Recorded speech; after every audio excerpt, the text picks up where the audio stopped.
നമസ്കാരം and welcome back. എല്ലാവരും അടിപൊളിയായിട്ടിരിക്കുന്നു. Big boss Malayalam season 7 live update ആണ് കേട്ടോ. വളരെ ലൈവ് ഒന്നല്ല, കുറച്ച് പഴകിയ ലൈവാണ്. കാരണം വെച്ചാൽ ഈ പരിപാടി നടന്നിട്ട് ഏകദേശം വൈകുന്നേരമാണ്. ഞാൻ ഓഫീസ് വിട്ട് വരുന്ന സമയത്ത് വണ്ടിയിൽ ഇങ്ങനെ വരുമ്പോൾ ഞാൻ ഇങ്ങനെ കേട്ടു. അങ്ങനെയാണ് ഞാൻ ഈ ഒരു സംഭവം അറിഞ്ഞിട്ടുള്ളത്. പക്ഷെ ചെയ്യാൻ കുറച്ച് ലേറ്റായി പോയി. വീട്ടിലൊക്കെ എത്തിക്കഴിഞ്ഞിട്ടേ RJ Binsi versus Nevin fight നിങ്ങൾ എത്ര പേര് ലൈവിൽ കണ്ടു എന്നുള്ള അറിയില്ല.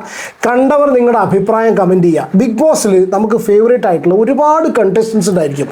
ചില ആൾക്കാർ നമ്മൾ എന്ത് തന്നെ അവർ കാണിച്ചു കഴിഞ്ഞാലും നമുക്ക് ഒരിക്കലും അവരൊരു തെറ്റ് ചെയ്തെന്ന് നമുക്ക് തോന്നുന്നില്ല, അല്ലേ? അങ്ങനത്തെ സിറ്റുവേഷൻ നിങ്ങൾക്കും വരലുണ്ട്, എനിക്കും വരാറുണ്ട്. കാരണം ഞാൻ റിവ്യൂ പോലെയല്ല, ചില സമയത്തൊക്കെ നമ്മൾ അതിൽ ഇൻവോൾവ് ആയി പോകും, അല്ലേ? അപ്പോൾ നമ്മൾ അവർക്ക് വേണ്ടി വാദിക്കേണ്ട സിറ്റുവേഷനൊക്കെ വരും. അങ്ങനത്തെ സിറ്റുവേഷൻ സ്വാഭാവികമായിട്ടും മനുഷ്യ സഹജമാണ് കേട്ടോ. അപ്പോൾ ഞാൻ എന്താ പറയാൻ റീസൺ പറയാൻ കാരണം എന്താ അറിയോ, ഇന്നിപ്പോൾ വളരെ സീരിയസ് ആണോ സീരിയസ് എന്ന് പറയേണ്ട ആവശ്യമില്ല, അല്ലേ? നിസ്സാര പ്രശ്നത്തിന് ഇത്ര വലിയൊരു അടി വാക്പോരിൻ്റെ ആവശ്യം ഉണ്ടായിരുന്നോ? അല്ലെങ്കിൽ ഇത്രയും ഇൻടോളറൻ്റ് ആയിട്ടുള്ള അസഹിഷ്ണുതയുടെ മരങ്ങളായിട്ടുള്ള ചില ആൾക്കാർ, എസ്പെഷ്യലി RJ ബിൻസിയുടെ കാര്യം എടുത്ത് പറയാൻ വയ്യ. ഈ RJ ബിൻസി എന്ന് പറയുന്ന സമയത്ത് RJs റേഡിയോ ജോക്കേസ് സ്വാഭാവികമായിട്ടും അവരുടെ മെയിൻ ആയുധം എന്ന് പറഞ്ഞാൽ തന്നെ നാക്കാണ്. അവരുടെ മുന്നിൽ പിടിച്ചു നിൽക്കാൻ സ്വാഭാവികമായിട്ടും അപ്പുറത്തെ സൈഡിലുള്ള നിവിനെ പോലുള്ള ഒരു വ്യക്തിക്ക് ഇന്ന് പറ്റിയില്ല. എനിക്ക് തോന്നുന്നുണ്ട് ഒന്നും കൂടി സംസാരത്തിൽ മേൽക്കോയ്മ ഉണ്ടായിരുന്നത് RJ ബിൻസിക്കായിരുന്നു. പക്ഷേ RJ ബിൻസി സംസാരിച്ച് മുഴുവൻ കറക്റ്റ് ആയിരുന്നോ എന്ന് ചോദിച്ചാൽ എനിക്കൊരിക്കലും RJ ബിൻസിയെ സപ്പോർട്ട് ചെയ്യാൻ പറ്റില്ല. വളരെ നിസ്സാര പ്രശ്നം, നോമിനേഷനാണ് വിഷയം. കാര്യങ്ങളൊക്കെ നിങ്ങൾ അറിഞ്ഞിട്ടുണ്ടായിരിക്കും.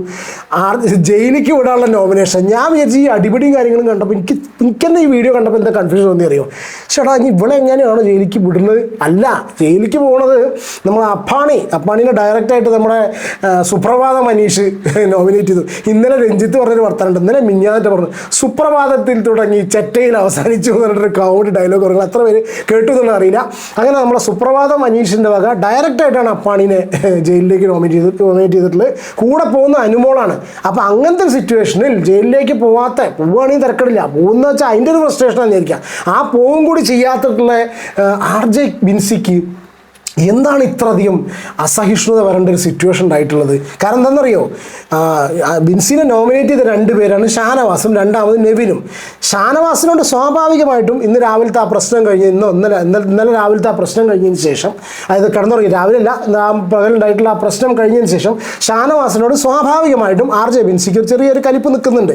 പിന്നെ ഷാനവാസിന് അവിടെ സംസാരിക്കാൻ പറ്റാത്തൊരു ബുദ്ധിമുട്ടാണ്, തൊണ്ടയുടെ പ്രശ്നമുള്ളത് കൊണ്ട് സ്വാഭാവികമായിട്ടും ഒരു മനുഷ്യൻ്റെ ഉള്ളിലുണ്ടായിരിക്കും മറ്റു ചങ്ങായിക്ക് വർത്തമാനം പറയാൻ പറ്റില്ലെങ്കിൽ കത്തി കയറാനുള്ളൊരു ടെൻഡൻസി അവിടെ ഉണ്ടായിരിക്കും. എസ്പെഷ്യലി ഇത്രയും ദിവസം കാര്യമായിട്ടുള്ള സംഗതി ഒന്നും ചെയ്യാത്ത നമ്മുടെ RJ ബിൻസി അവിടെ നല്ല അടിപൊളി എന്ന് ഉദ്ദേശിച്ചത് ഷാനവാസിനോട് നല്ല കത്തിക്കയറി സംസാരിച്ചു. ഷാനവാസ് സംസാരിക്കാൻ മുൻപ് ഞാൻ അങ്ങനെ വിട്ടുപോയി.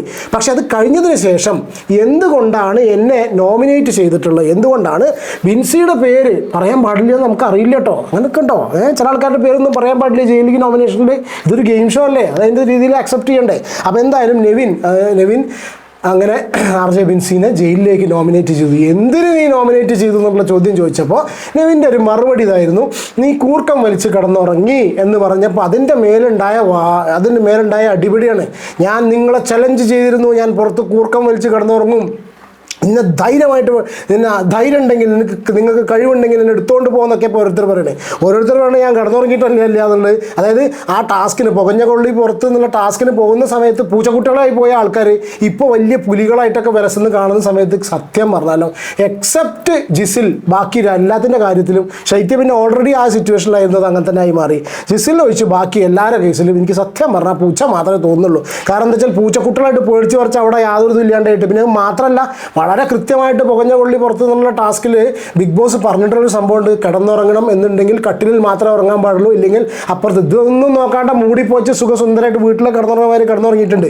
കൂർക്കം വലിയൊക്കെ ഓരോരുത്തരുടെ ഇതാട്ടോ, അതിലൊന്നും ഞാനൊന്നും പറയുന്നില്ല. അപ്പോൾ എന്തായാലും ഈ ഒരു ജയിൽ നോമിനേഷൻ്റെ റീസണായിട്ട് നമ്മുടെ നെവിൻ പറഞ്ഞിട്ടുള്ള ഈ ഒരു റീസണാണ്. നോക്കൂ, നെവിൻ്റെ നമുക്കറിയാമല്ലോ, നമ്മുടെ സമൂഹത്തിൻ്റെ നാനാ തുറകളിൽ എന്താ പറയുക, പല ഡിസിപ്ലിൻസിൽ നിന്നും പല സിറ്റുവേഷൻസിലുള്ള ആൾക്കാരാണ് ബിഗ് ബോസിൽ വരുന്നത്, അല്ലേ? ഇവരൊക്കെ വരുന്നത് അവരവരുടെ കമ്മ്യൂണിറ്റിയെ അല്ലെങ്കിൽ അവർ റെപ്രസെൻ്റ് ചെയ്യുന്ന ഒരു വിഭാഗമുണ്ട്, അല്ലേ? ആ ഒരു റെപ്രസെൻറ്റേഷനോട് കൂടിയിട്ടാണ് അവരവിടെ വരുന്നത്. അപ്പോൾ ഞാൻ പറയാം, ഇപ്പോൾ ഷാനവാസ് ഒരു ക്ലിയർ മാസ്കുലിൻ ടച്ചുള്ളൊരു വ്യക്തിയാണ്. നേരെ മറിച്ച് ഇപ്പം ഞാൻ അങ്ങനെ പറയല്ല, നെവിൻ കുറച്ചൊരു ഫെമിനിൻ ടച്ചുള്ള ആൾക്കാരാണ്. നമ്മുടെ രാജ്യം അത് അംഗീകരിച്ചിട്ടുള്ള, അവിടെ അത് പ്രോബ്ലം ഇല്ലാത്ത ആൾക്കാരാണ്. അവരങ്ങനത്തെ ഒരു അത് ഒരു സ്പെഷ്യൽ കാറ്റഗറി ആയിട്ടൊന്നും കൺസിഡർ ചെയ്യേണ്ട കാര്യമില്ല. പക്ഷെ അവരങ്ങനത്തെ ആൾക്കാരാണ്. പക്ഷെ അപ്പോൾ അങ്ങനത്തെ ഒരു സിറ്റുവേഷനിൽ അവരെ അതിൻ്റെ പേരിൽ ആക്ഷേപിക്കുക എന്ന് പറഞ്ഞാൽ അതൊരു നല്ല സംഭവമായിട്ട് എനിക്ക് ഒരിക്കലും തോന്നിയിട്ടില്ല. കാരണം എന്താണെന്നറിയോ, RJ വിൻസി ചെറിയ ചെറിയ വിഷയത്തിൽ, ഞാൻ സത്യം വേറൊരു കാര്യം പറയട്ടെ, കഴിഞ്ഞ സീസണിലെ റോക്കിയെ ഭായിയെ നിങ്ങൾക്ക് ഓർമ്മയുണ്ടല്ലോ? ഓർമ്മയുണ്ടോ? അവിടെ തുടരാ, ധൈര്യം ഉണ്ടെങ്കിൽ തുടരാന്നൊക്കെ പറഞ്ഞിട്ട് നമ്മളെ സിജോൻ്റെ കവിളടിച്ച് പരത്തിയ ചെങ്ങായി ഓർമ്മയുണ്ടല്ലോ അല്ലേ? എനിക്ക് തോന്നുന്നു മിസ്റ്റർ റോക്കിയുടെ ഒരു സ്ത്രീ വേർഷൻ ആണോ RJ വിൻസി എന്ന് ചെറിയൊരു സംശയമുണ്ട്. കാരണം എന്താ വെച്ചാൽ RJ വിൻസി, ഞാനത് ഇത് ഓർമ്മയില്ല, എന്താ കറക്റ്റായിട്ട് പറഞ്ഞറിയില്ല. ഇവള് പറഞ്ഞൊരു ഡയലോഗ് എന്താണെന്നറിയോ, നിന്റെ മുഖം ഇടിച്ച് പരത്താൻ, അതായത് ആ ഒരു ടൈപ്പിൽ എനിക്കറിയാൻ, അടിച്ച് പരത്താൻ എനിക്ക് അറിയാനിട്ടല്ല, പക്ഷേ എനിക്ക് ഞാൻ ഇവിടുന്ന് ഇറങ്ങിപ്പോകേണ്ടി വരും എന്നൊരു ഡയലോഗ് പറഞ്ഞിട്ടാണ് വിൻസി അവിടുന്ന് പോയിട്ടുള്ളത്. അതിന് മുന്നേ ഏകദേശം ഓൾമോസ്റ്റ് നീ എന്നൊക്കെ പറഞ്ഞിട്ട് ഭയങ്കര അടി ഉണ്ടാക്കുന്ന രീതിയിൽ ഓവർ അഗ്രസീവായിട്ടാണ് നെവിൻ്റെ അടുത്തേക്ക് ചെല്ലുന്നത് കണ്ടിട്ടുള്ളത്. അത് ഒരു കാര്യത്തിലാണ് നെവിന് സംസാരിക്കാൻ RJ വിൻസിയുടെ അത്ര ഒരു ഇതുണ്ടാവില്ലേ. ഈ RJ വിൻസി എന്ന് പറയുമ്പോൾ തന്നെ നമുക്ക് ഏകദേശം അറിയാലോ. കാരണം എന്താ വെച്ചാൽ ബിഗ് ബോസ് തുടങ്ങുന്നതിന് മുന്നേ ഈ RJ നമ്മൾ കുറച്ച് ദിവസം എടുത്തിട്ട് കളിച്ചതാണ് അല്ലേ, സോഷ്യൽ മീഡിയയിൽ നമ്മൾ അറിയാലല്ലേ, നമ്മൾ പറഞ്ഞിട്ടില്ല നമ്മളെ പഴയ RJ. അപ്പോൾ ആ ഒരു സിറ്റുവേഷനിലാണ്. അപ്പോൾ ഞാൻ ചോദിക്കുന്നത് വെച്ചാൽ ഇങ്ങനത്തെ ചെറിയൊരു നിസ്സാര വിഷയത്തിന് ഇത്രയധികം പ്രശ്നം ഉണ്ടാക്കണമെന്ന് ചോദിച്ചാൽ അത് അവരുടെ ഗെയിം സ്ട്രാറ്റജി ആയിരിക്കാം. ഒരു പക്ഷേ ചിലപ്പോൾ റിയൽ ലൈഫിൽ ഇവർ ഇങ്ങനത്തെ ആൾക്കാരായിക്കോളുന്നില്ല, ചിലപ്പോൾ എന്തും ആവാം. പക്ഷേ എടി എന്ന് പറഞ്ഞിട്ടില്ലെങ്കിൽ, അല്ലെങ്കിൽ പൊടി എന്ന് പറഞ്ഞിട്ടുള്ളൊരു വിളി അവിടെ നിങ്ങൾക്ക് പറ്റില്ലെങ്കിൽ, you got a captain there. നിങ്ങൾക്ക് ക്യാപ്റ്റനോട് സംസാരിക്കാം, നിങ്ങൾക്ക് ബിഗ് ബോസ് ഉണ്ട് അവിടെ, ബിഗ് ബോസിനോട് സംസാരിക്കാം. ഇല്ലെങ്കിൽ പറ്റില്ലെങ്കിൽ അതിനനുസരിച്ച് രീതിയിൽ കൗണ്ടർ അടിക്കാം. അല്ലാതെ എടി പൊടി എന്നുള്ളത് നീ നിൻ്റെ അമ്മയെ പെങ്ങളെ പോയി വിളിച്ചോ, നീ നിൻ്റെ വീട്ടിൽ വിളിച്ചാൽ മതി എന്ന് പറയുന്ന പോലെ കൂടെ അല്ല, നീ നിൻ്റെ അമ്മയും പെങ്ങളെയും പോയി വിളിച്ചോ എടി പൊടി എന്ന് പറയുന്നത്. അത് ഞാൻ കൺസിഡർ ഇങ്ങനെയല്ല കാണിക്കേണ്ടത്, ഞാൻ ഇങ്ങനെ കാണിക്കേണ്ടത്. അത് ഒരു റേറ്റ് കുറച്ച് കുറഞ്ഞു പോയി, തേർഡിൻ്റെ 3.5 റേറ്റ് ആയി പോയി എന്നൊരു ചെറിയൊരു അഭിപ്രായം എനിക്കുണ്ട്. അതാ ഞാൻ ആദ്യം തന്നെ പറഞ്ഞത്, പല ആൾക്കാർക്കും ഫേവറേറ്റ് ആയിട്ടുള്ള പല ആൾക്കാരുണ്ടായിരിക്കും. ചിലപ്പോൾ ഈ പറഞ്ഞ കണ്ടസ്റ്റൻസ് ഉണ്ടായിരിക്കും, ചിലപ്പോൾ RJ വിൻസിയെ ഫേവർ ചെയ്യുന്നവരുണ്ടായിരിക്കും, നെവിനെ ഫേവർ ചെയ്യുന്നവരുണ്ടായിരിക്കും, ന്യൂട്രൽ ഉണ്ടായിരിക്കും, അപ്പുറത്തുള്ളവരൊക്കെ ഉണ്ടായിരിക്കും. പക്ഷേ എൻ്റെ ഒരു പേഴ്സണൽ അഭിപ്രായം ഇന്നത്തെ വിഷയത്തിലാണ്, ഇത്രയും ചെറിയൊരു വിഷയത്തിൽ ഇതുപോലെ വാളെടുത്ത് തോങ്ങിയിട്ട് നിൻ്റെ അമ്മയ്ക്ക് വിളിക്കുന്നത്. പിന്നെ അത് മാത്രമല്ല, നെവിൻ്റെ പേക്കോലം എന്ന് വിളിക്കുക, തിരിച്ച് നെവിനും പേക്കോലം എന്ന് വിളിച്ചു. നമ്മൾ എന്തെങ്കിലും കാര്യം പറഞ്ഞിട്ട് അതിന് മറുപടിയായിട്ട് തിരിച്ച് പറയാതെ അതൊരു ഇഷ്യൂ ഒക്കെ ആക്കിക്കഴിഞ്ഞാൽ, നേരെ മറിച്ച് അത് തിരിച്ച് പറഞ്ഞു കഴിഞ്ഞാൽ പിന്നെ ആ ഒരു ഇത് വിളിച്ചാൽ സംഭവം പോകുമല്ലോ. പിന്നെ വിൻസി ഭയങ്കരമായിട്ട് കത്തിക്കറി പറയുന്നത് കേട്ടു, നീ എന്നെ I love you പറഞ്ഞു, അങ്ങനത്തെ സംഗതികളൊക്കെ പറഞ്ഞിട്ട് ഒരു തരത്തിൽ ബോഡി ഷെയ്മിങ് എന്ന് വേണമെങ്കിൽ പറയാം. അങ്ങനെ ഒരു സംഗതി RJ വിൻസിയുടെ ഭാഗത്തു നിന്ന് ഉണ്ടായി, വിച്ച് വാസ് നോട്ട് റൈറ്റ്. ഈ ഇത്ര പോകുന്ന വിഷയത്തിന് ഇങ്ങനെ ഉണ്ടാവാൻ അങ്ങനെ ഉണ്ടാവേണ്ട ആവശ്യമില്ല. അപ്പം ഞാൻ നോക്കുന്നത് വെച്ചാൽ ഇത്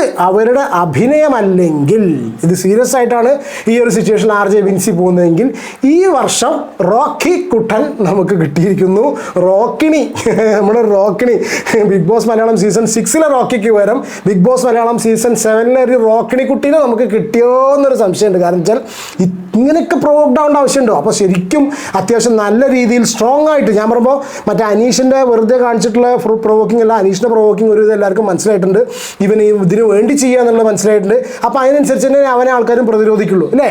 നേരെ മറിച്ച് ഇത് വളരെ സീരിയസ് ആയിട്ട് പ്രതിരോധിക്കുന്ന ആൾക്കാരെ ഇതുപോലുള്ള സിറ്റുവേഷൻ വരുന്ന സമയത്ത് I don't think RJ Vincy ഇതുപോലെ വീട്ടുന്നുള്ളത് നന്നായിട്ട് എടുത്തിട്ട് ഒരുപക്ഷെ ചിലപ്പോൾ ഒരു കയ്യാങ്കളിലേക്ക് പോകാനും ചാൻസ് ഉണ്ട്. ഇതാണ് എൻ്റെ ഒരു പേഴ്സണൽ അഭിപ്രായം. അല്ലെങ്കിൽ ഇന്ന് നടന്നിട്ടുള്ള ഒരു അടിപിടിക്ക് ഇത്രയധികം ഭയങ്കരമായിട്ട് നിൻ്റെ അമ്മയും പെങ്ങളെയും, വിച്ച് ഇസ് നോട്ട് റൈറ്റ്.